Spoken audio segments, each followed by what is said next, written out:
经常有朋友问，平时查数据、看消息应该如何筛选，决定房价走向的指标有哪些？往复杂里说，你记得了解每年的人口流动格局、历年人口结构、生育率变化、各个城市常住人口排名，还得知道货币政策的走向、MLS 和 LPR 报价的变化，更要了解土拍、库存、新开工、施工、销售面积等行业数据。其实想了解房地产市场的风向，知道一个简单数据变化就可以了。它就是今天我们要谈的房贷利率。利率是反映楼市走向的重要参考指标。回顾一下历史，2001年至2011年11年间，我国房地产开发投资增速基本在 20% 以上，复合增速达到 25.76%。2008年的金融危机冲击，使得地产投资增速放缓至 16.1%， 其余年份增速均高于 20%。此时想提振房地产应该怎么办呢？其实答案很简单，就是降利率。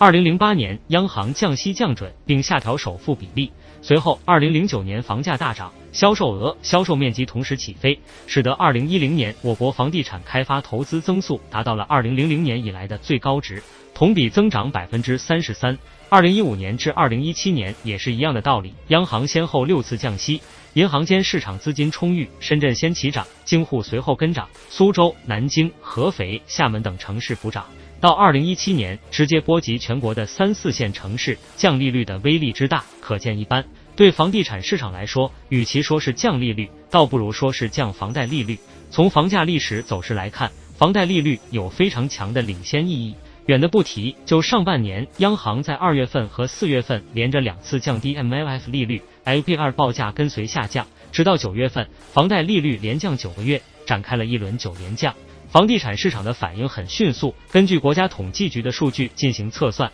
今年6到9月份，全国新建商品住宅单月成交均价已经持续4个月位于1万元以上的水平。另外，根据易居研究院监测的数据显示，1到9月份，全国100个城市新建商品住宅成交均价为15801元每平方米，同比上涨 10.7%。更不说深圳、宁波、杭州、东莞等地房价持续火热，新房屡次上演万人窑，连豪宅都一房难求。说了这么多，大家应该能得出2个结论：第一，房贷利率领先于房价；第二，房贷利率与楼市景气度呈负相关。那么问题来了，现在房贷利率是什么走向呢？目前来看，房贷利率已经出现了收紧迹象。中国证券报11月11日发文称，9月20日至10月18日，重点监测的41个城市674家银行分支机构，全国首套房贷款平均利率为 5.24%， 二套房贷款平均利率为 5.55%， 均与上月持平。具体来看，13个城市利率水平环比上涨，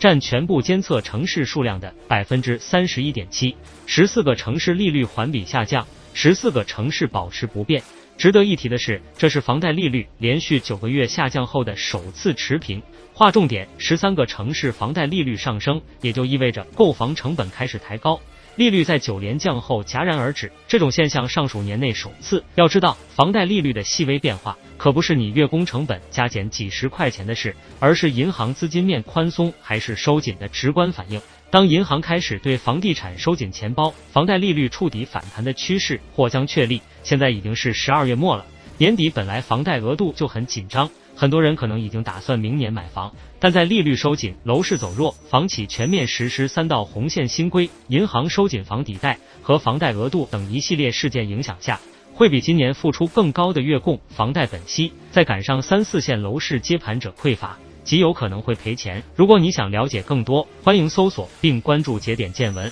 本期内容就到这里，我是在知识区苟且偷生的节点，我们下期见。